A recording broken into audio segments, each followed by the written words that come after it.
With Sarnoff, you've written for 9 other shows, most famously Lost and Deadwood, but all of them hour-long dramas. So how did you come to work for Barry, a comedy or at the very least a half-hour show? I was called about the show during a time when I was waiting to shoot my own pilot. And it was a half hour, but they wanted to hire one drama writer in the room full of comedy writers because I think Bill had always had the intention that the show was going to go a bit dark and also have a sort of serialized crime story attached. And he just wanted to make sure it had all his bases. And as it turns out, I had gone to acting school. So for me, like the idea of doing an acting class and an acting teacher I studied with Stella Adler at NYU was like a dream to me because I had all these stories and things that I wasn't using for anything. So it seemed like, I met him and we started the next day, and it just, we would make fun of me a little bit in the room, like when they'd be like, okay, pitch jokes, and I'd be like, I don't know how to do that. But it was super fun. It was the most fun I've had on a show at least a very long time. So you're moving on to Highland starring Margaret Cho. Are you staying with Barry for the second season? Yeah, we're doing the second season now. We started like in April, I think, or the end of March, and we've been writing. Bill's currently doing a movie, so we're sort of trying to get drafts ready for him for when he comes back, and we'll be good to go. It's another 8-episode season, so, and then they'll start shooting probably September, October. I'd say the early episodes of Barry kind of felt like maybe an R-rated CBS sitcom, but without a laugh track. And then we get to your episode and Barry's, murdering an innocent man. How would you describe the tone of the show, and what kind of tone do you think we'll see going forward? Well, I think the tone of the show is what makes the show. And thank God Bill had a very specific vision for what he wanted and was directing and involved in every aspect of it to bring that to life. I think the show, shows have to grow, or particularly, it's always hard when you have a great first season because, the expectations are high. But I think in this case, it's just like wants to go for instance times out of that. So that for me is super fun. I love shows. I mean, Lost was one of the most ambitious shows that I think was ever made. And there was something exciting about trying to do something different. And I felt like with Barry, we were really skirting a fine line with the comedy and the incredible seriousness. And I felt like he saw the season as a 4-hour movie. And that's sort of what it became to all of us, I think. So the episode that you're nominated for at the Emmys is called Loud, Fast, and Keep Going. And did they have you write that one because you were the Grim Reaper of Lost? That's not true. No. I think it was really just a matter of, who was in the room and who wasn't in the room. And I was just in the room the longest. And then I got the penultimate episode. But, obviously as the show you try to, certainly when I run a room, I try to assign episodes, in people's wheelhouses. And that episode was certainly something that I loved writing and loved breaking in the room. And again, as Alec Berger is very fond of saying, TV writing is a team sport. So, we did, and Barry, some shows are not like that, but Barry's very much like that. And we go through scenes and everything in the room. And we started, once we realized that we were going to have to kill Chris, I think the episodes started to take a real shape and Barry's arc crystallized. And that was, it was a pivotal moment for the rest to get into the finale. Yeah, what were the challenges in scripting that scene? Well, we ripped it out a bunch in the room because when you have your lead actor in the writer's room, it's kind of awesome, particularly if they're great. And, and as we'd go through it and we'd rip it out and we'd left, it's like when you break an episode, you leave with an idea of what the scene is, and then you got to go try to write it, and the structure of the scene, I think, never really changed. And that I think was the pivotal part. It was this idea of when we were in the room and we were like riffing out dialogue and Chris was backtracking, it was physically sickening to feel that for the first time, like, oh fuck, he knows he's gonna die, blah blah blah. And we just wanted to keep that in the scene for the audience so that they would have the same experience that we had and understand that Barry doesn't have a choice. I read an interview with Bill Hader in which he talked about you making kind of a relatively minor suggestion at one point that added an entire storyline to the season. Do you happen to know what he's referring to? I don't. It could have been Moss, I do remember pitching that that she and Gene get into a romantic relationship, just because it just seems so perfect. And I'm pretty sure that was an idea we would have come to in 2 seconds anyway once we'd seen them together. But I don't know what he was talking about now. It's not on the top of my head. He was very vague, so. Yeah. He probably So- doesn't remember either. All he knows is I said something and he was like, huh? So he's talked about how he originally saw the show going a lot further, kind of plot-wise, in the first season. At what point did you have the whole season mapped out? Well, we wrote the first season so long ago, and then we shot it, and it sat on the shelf for like 7 months. So it was a while, but I think we got in the room like October, November, and by January, we were definitely writing the latter episodes. So Bill had a very specific idea of season 1 and a very, very specific idea of season 2, where he wanted to start and where he wanted to go. And then you put it all out and you try to figure out, well, is it too soon? Do we save this? Does this, we just want to do what's right for the show and the characters. So if it doesn't work, or if we feel like we're pushing too much of our own desire, anytime you put your own desires on a character or a situation, you're not a good writer. So we really try to let the show go where it wants to go. How long do you see the show going? I don't know. That's more a Bill question, I guess. I could certainly go. I mean, there's a lot of story to tell. The characters are extremely rich, and it's a story at its heart, which is similar to Lost, in that it is about, are people inherently good, or are they inherently bad, or are they inherently anything? And that's sort of Barry, because he starts off as literally Pinocchio, as a wooden boy, and he becomes a boy that starts to feel, and it really screws him up. So the season is more about like, how can you keep that up?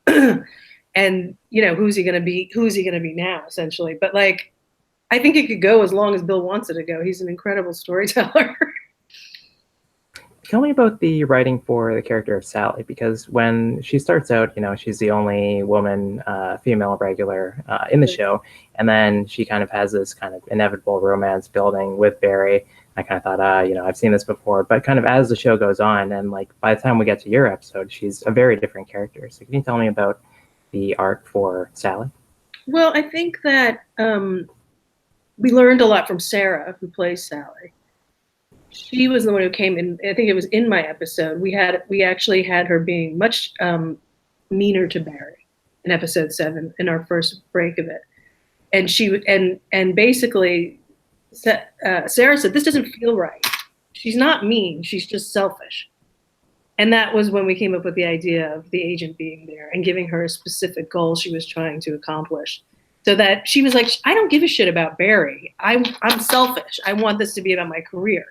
So, we definitely listened and adjusted with her as we went along. But, she was challenging. I think we've all told the story of how when we watched the first few episodes, an agent at the screening said, he didn't like Sally. She's not likable. And Emily Heller, who's another writer on the show, just turned around and said, "Oh, Barry's a murderer, but you don't like Sally because she's bossy?" Like, not cool, And I do think there is a thing in TV where, we've mastered the anti-hero a bit with men, but the minute a woman starts to be annoying or have a flaw or think about herself more than she's thinking about her children, or, we tend to jump down their throats a little bit. And that's a long way to go, I think, in that regard. But Sally, Sarah acts her perfectly. It's really an incredible performance. Like, it's the perfect. And we really went out of our way to say, hey, this is what she goes through. We did all the stuff with the agent and stuff we wanted to say. She's a multifaceted person. And it was funny because when Bill pitched this thing of giving her the laptop, he was like, so he buys her a laptop like it was a nice thing. And all the women in the room went, that's really creepy. And that was how we turned them into a fight by the end of that episode. So with how underrepresented women are in television, both in front of the camera, but also behind it, with you having talked about how you've invariably been the only woman on a writing staff, like how much do shows rely on you to be kind of like a woman whisperer, or, if they have a scene with women, are they like deferring to you? I mean, it's changed. I started 20 years ago, and the first show that I worked on was a show called Big Apple, and the writing staff was David Milch, Tony Yurkovich, who created Miami Vice, and Waylon Green, who wrote The Wild. I mean, Those are three men. And when I think back on that time now, I can't even believe I got through it, to be honest with you. I mean, I was younger and hadn't done anything.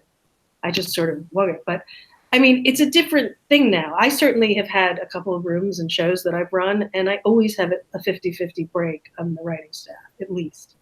I was planning on Highland to actually have more, just because it is such a sort of woman's voice kind of show. But I think, certainly on Lost, I wrote a lot of Kate scenes. I mean, on Deadwood, I wrote a lot of Stubbs scenes. It happens because on those shows, there weren't that many other women around. And if you don't do it and you don't pitch it, like you'd be surprised how many times I have to pitch, hey, maybe this character isn't a dude. Maybe this character is a girl. Maybe this character is a woman. Hey, we don't have any women on this show over the age of 30. That's weird. Because we have plenty of men in their 50s and 60s. So, it's just, I'm like a broken record, I think. And that's the way I've been. And like, I think you have a responsibility, though, when you're in a room to pitch good stories with them. Because if you're pitching, hey, we're not using this female character enough, but you're not pitching a story, you're not helping. What about pitching gay or lesbian characters? Because I feel like yeah, Also, you've had this long and fruitful career, but I think maybe it hadn't been until 2014 on Crossbones that you actually wrote one. I didn't really write a lot of Crossbones, but I did write one. Well, obviously, Highland is filled with sexually ambiguous characters, which is fun for me. And I also wrote a pilot for HBO that was about a brothel that was also filled with a lot of gay and lesbian characters. I had one on Crossing Jordan a million years ago. It's very hard. It's not like, oh, this is the first time I pitched it. I've been pitching it for 20 years. I worked on broadcast shows the first 10 years of my career. Very hard to get it done then. Now they're all over the place. I'm super happy about it. But I still haven't had one that I've on a show that's run. And I did bring it up a couple of times this season on Barry, and we haven't done it yet. But I think HBO is different. We can do it anytime we want, But you do have to sort of, again, have a story. The story needs to be worth telling. You can't just be, okay, well, let's make this character gay, I mean, like, Lost is my favorite show, but like that was a show with a huge ensemble where you had like an Iraqi character, and then you had characters who were subtitled whenever they spoke. Did you try to put a gay character in there and you got pushback, or I don't know, something I've kind of always wondered about. I don't really remember. I'm sure, knowing me, that I definitely pitched gay characters, because it would be weird that I wouldn't. But that show was particularly hard. It was an ABC show, and it was being made in 2005. And it's, this last 10 years, a lot of changes happened. And also, Lost was such a hard show. It was hard enough for us to keep up the relationships between men and women. And also, we had no ability to introduce any new characters every season. That was one of the biggest challenges of the show. So in a lot of ways, we were, we could have brought a gay character on, I suppose, at some point, but it was, I don't think anybody was ready on that show to receive that. Okay, but it is, that is what it is. So the Emmys love Barry. It got 13 nominations, which is more than any season of Deadwood, matched only by Lost in its final season. You've gotten episodic recognition at the Writers Guild Awards before, but this is your first individual Emmy nomination. Tell me about the love for the show from the Academy.